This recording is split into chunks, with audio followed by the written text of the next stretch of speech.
can you actually make a horror short film with AI, like by yourself? I'm gonna say yes, and I'm gonna show you exactly how we did it step by step. So the first step is just writing down your idea. We always start with a concept and a synopsis. That's the Modoom Studio way. And it really doesn't need to be complicated at all. Now we write the treatment, based on the synopsis. Just keep it simple. No metaphors, no emotions, no flowery language, just the facts. What happens, and in what order. Think of it like writing a news report. We time each scene in seconds. It makes prompting way easier and more accurate. You don't have to be perfect about it though. AI never follows prompts exactly anyway. It's like cooking with measurements. It just gives you better odds. Okay, now let's actually start working with AI.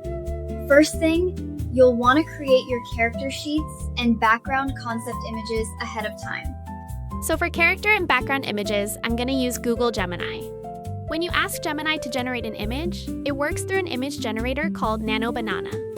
And right now, Nanobanana is honestly one of the best out there, along with GPT Image 2. When you request images in Gemini, it's powered by Nanobanana. When you do the same in ChatGPT, that's GPT Image 2 doing the work. Or you can use both through an all-in-one platform like Higgsfield. Now, most AI generation tools are available on pretty much every all-in-one platform these days. But the pricing, the policies, the efficiency, it's all different. So trying to figure all of that out from the start, that's just going to overwhelm you. My advice? Just pick one of the popular all-in-one platforms and dive in. Don't overthink it. At the beginning, there's really no other way. You just have to jump in and try. Once you do, you'll realize it's not that hard at all. So like I said, let's make the background concept art in Gemini. I'm gonna paste in the treatment we wrote earlier and add a few extra notes. And honestly, it doesn't have to be polished at all. Just throw it in however you want. Gemini gets it. I'm gonna keep generating until I find one that really fits. Okay, I think this one's the best. Now, I'm gonna use this background concept art to create multi-angle views. This time, I'm switching from Nanobanana to GPT Image 2 through Higgsfield, which is an all-in-one platform. When it comes to visualizing complex instructions, GPT Image 2 just does it better. And there we go, multi-angle concept art of the enclosed space, all done. It doesn't need to be super precise. These are just reference backgrounds. Now let's create the character sheet for our main character.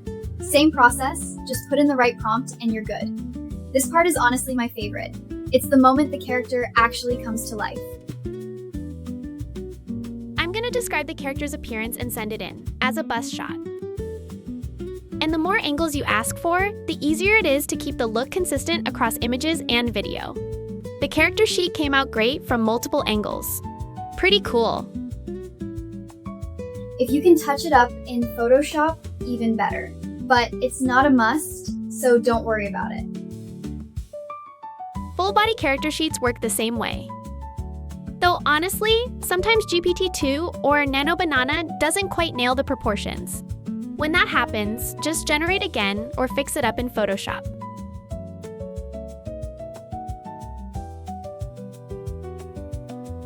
The more detailed your character sheet, the more consistent your actor looks across every shot. Just something to keep in mind.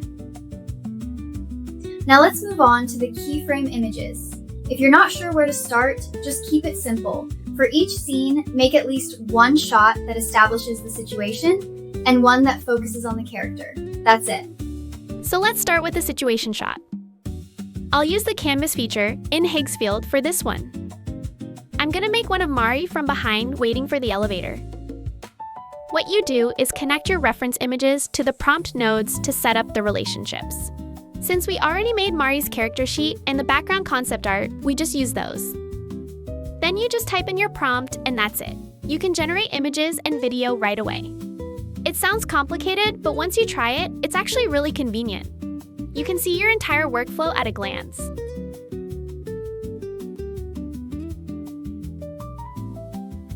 And within this canvas, you can actually use both GPT Image 2 and Nanobanana. So let's try both and compare. AI generation can take a while, so you really gotta get used to multitasking. When something's running, eat, get ahead on other tasks, use that time. If you found this helpful, please like, subscribe, and hit the notification bell. And if you have any questions, drop them in the comments. We'll do our best to answer every single one. Okay, the images are done. This one's from Nanobanana, and this one's from GPT Image 2. Let me show you both again, side by side. Personally, I like the GPT Image 2 one better. In my experience, Nanobanana is great at clean, detailed textures, but it can struggle with complex instructions and spatial awareness. GPT Image 2, on the other hand, handles complex prompts consistently, and its comprehension is just stronger overall. But the texture can feel a bit rough and artificial. So honestly, just use whichever one works best for what you're making. So that's how we build out the keyframe images one by one. You don't need to cover every single moment, just the ones that tell you what's happening at a glance. Think of it like drawing panels for a comic book.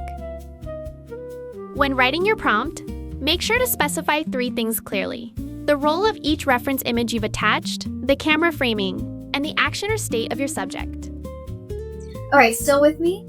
Now let's move on to video generation. This time I'm going to switch to a different platform, not the Higgsfield canvas we've been using. I'm going to use Runway. Runway has its own generator, but you can also use other brands' generators too. So it's basically an all-in-one platform. One of the subscription plans actually gives you unlimited access, which is a big plus. But unlimited mode can be pretty slow. The video generators we use most at Modoom Studio are Seedance 2.0 and Kling 3.0. Seedance's native platform is Dramina, and Kling's is Kling AI. But both of them run on Runway. Now you're probably wondering, what's the difference between Kling and Seedance? Let me give you a straight answer based on our experience. Kling is unbeatable when it comes to subtle emotions in quiet, static moments, but it struggles with fast movement and complex transitions. Seedance, on the other hand, is strong with dynamic scenes. If you want action, go with Seedance. And if you had to pick just one, Modoom Studio's pick is Seedance. Okay, back to Runway. I'm going to use Seedance to generate the video. I'll attach the character sheet and frame images as reference, then describe the scene in the prompt. And if you already wrote your treatment with timing in seconds, you can just use that directly. It makes things a lot easier. For a 10 to 15 second clip, I break it down into sections of around 5 seconds each. Specifying a frame image for each section improves accuracy. But you don't have to include a lot of them. If there are gaps, Seedance will fill them in on its own. So how much creative freedom you give Seedance is really up to you as the director. Okay, let's look at some of the finished clips. What you're seeing right now was generated with Seedance on Runway.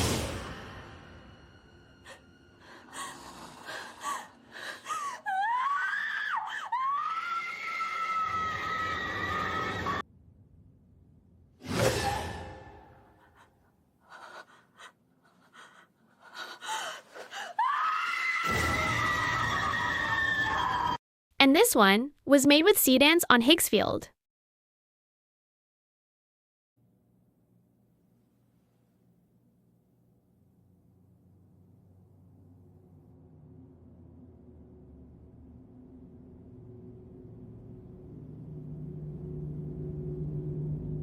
Curious what Seedation looks like on an action scene? Let me show you some clips I generated earlier through LumaFlow, another all-in-one platform.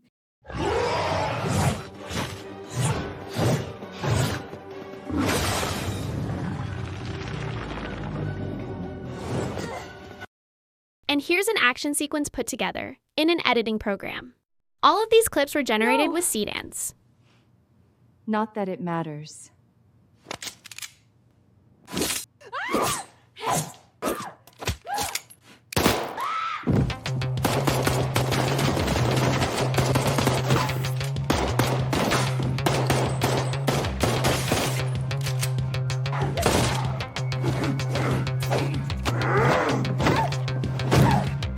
Who the hell are you?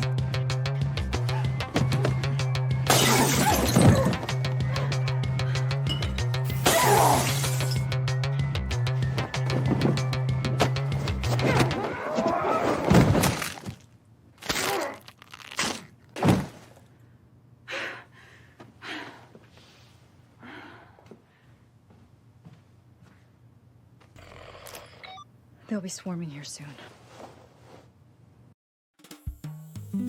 Pretty impressive, right? Seedance is really something. But AI generators are evolving so fast, what's on top today might not be tomorrow. Nobody knows which one will come out ahead next. Now let's check out Kling 3.0. The Kling AI platform is really convenient for simpler scenes, and it has a solid range of camera movement options too.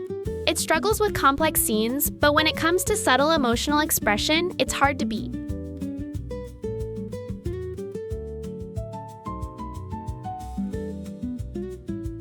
Okay, all your video clips are done. If you've made it this far, seriously, well done. And honestly, the editing part is nothing compared to what you just pulled off. It's basically just arranging your assets like puzzle pieces. So let's just go over a few quick things.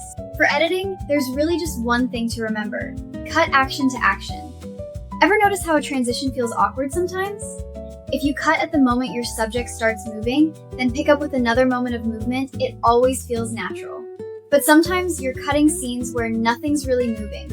In that case, the key is to vary your shot sizes. That's what keeps the edits from feeling jarring. Let's try CapCut as our editor. There's something really exciting about watching all these clips finally come together. It's like breathing life into them. Just like I said, cut action to action, and it flows naturally.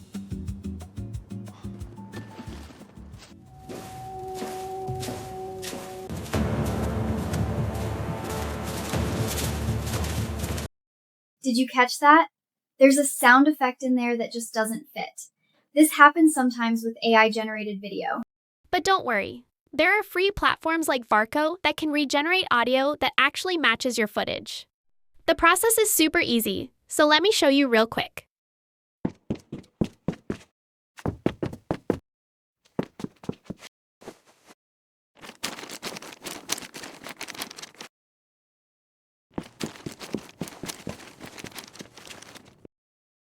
Here's the audio with Varco sound applied. Let's listen together.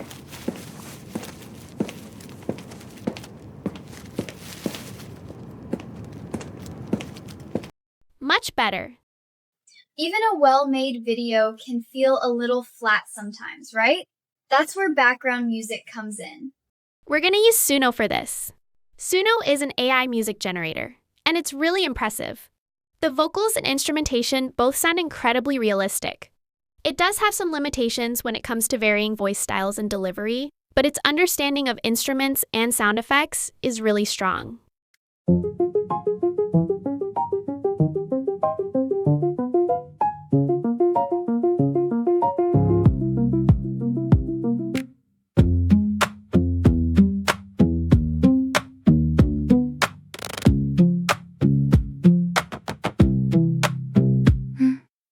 You just type in the genre, style, and any details you want in the prompt. Since we're making a film score, it helps to specify the length and describe the mood and inspiration you're going for. And keep it simple. If the music is too busy, it'll compete with your footage.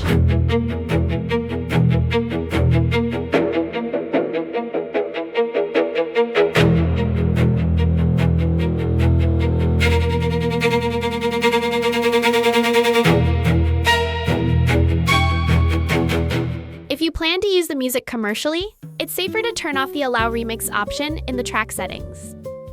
And that's a wrap on our full walkthrough of making an AI horror short film. What did you think? Pretty easy, right? Next time we'll be back with an even more exciting short film and a packed behind-the-scenes breakdown. If you found this helpful, please like and subscribe. And you'll be seeing a lot more of our AI actors, like they're here to stay. We'll see you in the next one.